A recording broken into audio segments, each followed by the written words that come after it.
Oi, tudo bem? No vídeo de hoje eu vou dar continuidade ao vídeo anterior, que foi sobre psicofobia, e eu vou contar para vocês a história da Amy, né? A Amy foi uma das minhas inspirações para o vídeo. Por quê? Porque a Amy ela é portadora do transtorno afetivo bipolar, mas esse foi o último diagnóstico, né? E justamente tem uma trajetória até chegar nesse diagnóstico. Mas é para ilustrar o que é uma situação de psicofobia, né? A ideia da página, do canal, não é virar reprodução de histórias, mas eu tô aqui contando a história da Amy justamente para ilustrar esse caso para vocês. A Amy é alguém que eu conheço pessoalmente, então eu sei que essa história é verídica, mas também com o apoio dela, né? Porque por razões, né, que aí eu vou contar um pouquinho aqui no depoimento dela, ela não viria pessoalmente expor essa história, então eu tô aqui compartilhando isso com vocês. E aí, qualquer dúvida, a gente vai conversando, tá bom? Então, apresentando a Amy, ela é uma mulher de 39 anos, tem 2 graduações na área da saúde, hoje faz mestrado, ela é casada, não tem filhos, e o último diagnóstico foi esse, do transtorno afetivo bipolar, no qual ela vem fazendo tratamento com psicoterapia e os medicamentos. Mas aí eu vou ler aqui o depoimento que ela deixou. O diagnóstico inicial era de depressão e por isso a insônia, né? Essa história de diagnóstico da Amy começou tem quase 20 anos, né? Uns 19, quase 20. Porém, os medicamentos tradicionais usados para insônia desenvolveram uma crise de hipomania. Há 20 anos atrás, isso era ainda mais visto com preconceito. Usei lítio, né? Lítio é uma medicação, durante anos, mas é uma medicação que gerou uma insuficiência renal com diabetes insípido. Depois, além do Depakote, que me deu uma plaquetopenia medicamentosa que me levou à internação. Ela passou por algumas internações ao longo aí desses quase 20 anos. Aí tomava um combo de remédios para lidar com as consequências da medicação. Hoje eu estou com bastante medicação, principalmente por conta da insônia e da depressão, que são as comorbidades, né? Alguns transtornos, alguns diagnósticos, não é somente o diagnóstico em si, tem algumas comorbidades que agravam a situação da pessoa. E comorbidades não necessariamente alguma outra questão mental, pode ser talvez uma diabetes, uma hipertensão, um problema de tireoide, enfim.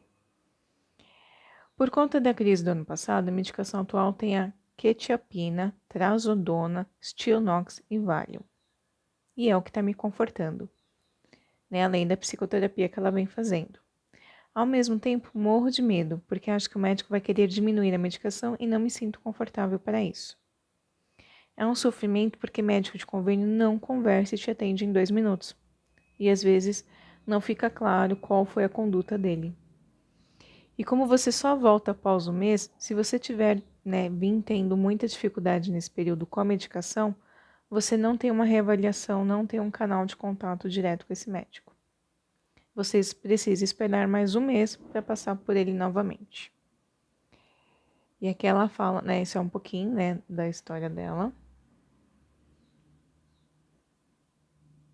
E aí ela fala, né, de como a psicofobia impacta.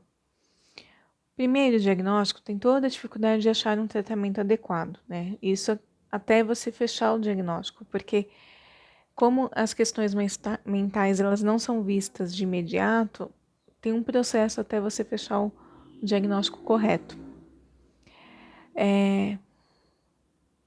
Toda a dificuldade de achar um tratamento adequado e o pior foi como se eu merecesse estar isolado, como se eu tivesse alguma coisa contagiosa. A maior dor foi ver o afastamento e a falta de acolhimento, principalmente dentro dos colegas da área de saúde na época. Você acaba se entregando nesse momento. Essa rejeição me fez muito mal. Eu não era mais eu era meu diagnóstico. E a gente sempre bate na tecla, né? Principalmente com os pacientes, eu falo muito, você é mais do que o diagnóstico, né? O diagnóstico, algumas pessoas se apropriam como se fosse um rótulo, né? Então, por exemplo, eu sou Ana Carol, transtorno X. Acima de tudo, você é a Ana Carol, você é a pessoa. Não o seu diagnóstico que serve um rótulo para te identificar primeiramente.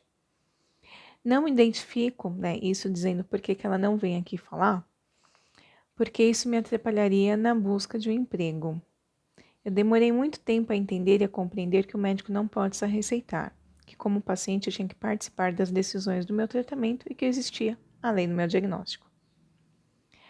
As empresas também não acolhem, não entendem, mas o motivo do porquê que ela não se identifica.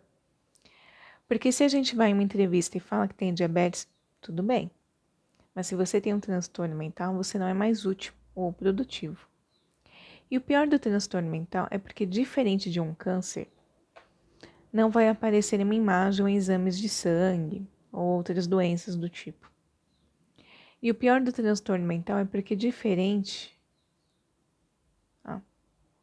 E aí ela repete um pouquinho isso.